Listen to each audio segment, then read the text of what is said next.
रामानंद सागर की रामायण के ये 10 फैक्ट्स जो आज भी कई लोगों को पता नहीं। नंबर 2 वाला तो आप जानकर सोचते रह जाएंगे।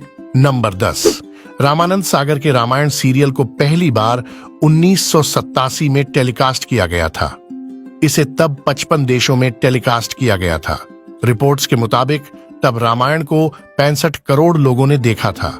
नंबर 9, रामायण जब टेलीकास्ट हुई तो इसने प्रति एपिसोड 40 लाख रुपए कमाए थे, जबकि इसके एक एपिसोड का बजट 9 लाख रुपए था। नंबर 8, रामायण में राम रावण से लेकर लक्ष्मण मेघनाद और कुंभकर्ण के बीच युद्ध के काफी सीन थे। इन सीन को रामानंद सागर ने जुगाड़ से फिल्माया था। चूंकि उस वक्त स्पेशल इफेक्ट या वीएफएक्स के लिए कोई कंप्यूटर या मशीन नहीं थी, इसलिए वह सीन शूट के दौरान ही कैमरे में स्पेशल इफेक्ट डाल देते थे। सुबह का कोहरा दिखाने के लिए कैमरे के आगे अगरबत्ती और धूप से धुआं किया जाता।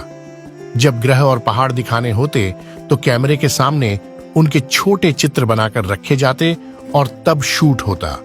नंबर 7, रामायण के लिए पहाड़ से लेकर ग्रहों तक के स्पेशल इफेक्ट्स के लिए SEG 2000 नाम की मशीन यूज की गई थी। इसी के जरिए तीर धनुष और युद्ध वाले सीन क्रिएट किए गए थे। नंबर 6, रामायण इंडिया का एकमात्र टीवी सीरियल रहा जिसका टेलीकास्ट टाइम 45 मिनट का होता था। तब इस सीरियल को करीब 99% लोग देखते हैं। जब इसका टेलीकास्ट दूरदर्शन पर किया जाता तो गलियां और सड़कें सुनसान हो जाती थीं।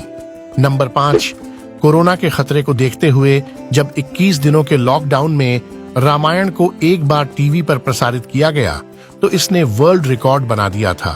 16 अप्रैल 2020 को रामायण का जो एपिसोड टेलीकास्ट किया गया था उसे करीब 7.7 करोड़ लोगों ने देखा था। ये एक वर्ल्ड रिकॉर्ड था। नंबर 4, आपको जानकर हैरानी होगी कि रामायण को जून 2003 में सबसे ज्यादा देखा जाने वाला mythological serial in the world के तौर पर Limca book of world record में शामिल किया गया था। नंबर 3, क्या आप जानते हैं कि रामानंद सागर ने रामायण के एक सीन में एक कोए से भी एक्टिंग करवा ली थी? दरअसल एक किस्सा है कि जब भगवान शिव पार्वती को एक कथा सुना रहे थे तो काकभुसुंडी ने चुपके से कथा सुन ली। इसे उन्होंने अपने पंछियों को सुनाया था, जिसके बाद यह तुलसीदास जी तक पहुंची। प्रेम सागर ने इस बारे में बताया था। उन्होंने कहा था कि रामायण में एक सीन था जिसमें एक छोटा बच्चा रोटी के लिए रो रहा है और मां को पुकार रहा है। वहां काकभुसुंडी हैं जो सोच रहे हैं कि यह बच्चा अपनी रोटी भी नहीं बचा पा रहा है। प्रेम सागर के मुताबिक उनके पिता ने इस सीन को शूट करने के लिए पूरी यूनिट को कौआ पकड़ने के काम पर लगा दिया। जैसे तैसे 4 कौए ही पकड़े गए, लेकिन उनमें से 3 सुबह तक उड़ गए। ऐसे में रामानंद सागर परेशान हो गए। तब उन्होंने शूट के लिए पूरी सेटिंग की, कैमरा लगाया और कौए के सामने हाथ जोड़कर खड़े हो गए।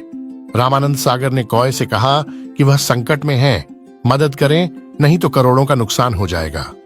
नंबर 2, रामानंद सागर ने रामायण सीरियल की शूटिंग मुंबई से करीब 16 किलोमीटर दूर उमरगांव में की थी। इस जगह को खास तौर से इसी के शूट के लिए किराए पर लिया गया था। नंबर 1, रिपोर्ट्स के मुताबिक रामायण की शूटिंग करीब 550 दिनों तक चली थी। कई कलाकार उमरगांव में ही रुके थे। किसी दिन अगर शूट के लिए कलाकारों की कमी पड़ जाती तो आसपास के इलाके में ढोल नगाड़ों से घोषणा करवाई जाती। इस सीरियल के शूट में कई आम लोग भी शामिल थे। रामायण में त्रिजट्टा का किरदार भी किसी एक्ट्रेस से नहीं बल्कि एक आम महिला ने निभाया था, जो कि गुजरात के सूरत की रहने वाली थी। उनका नाम विभूति परेश चंद्र दवे था।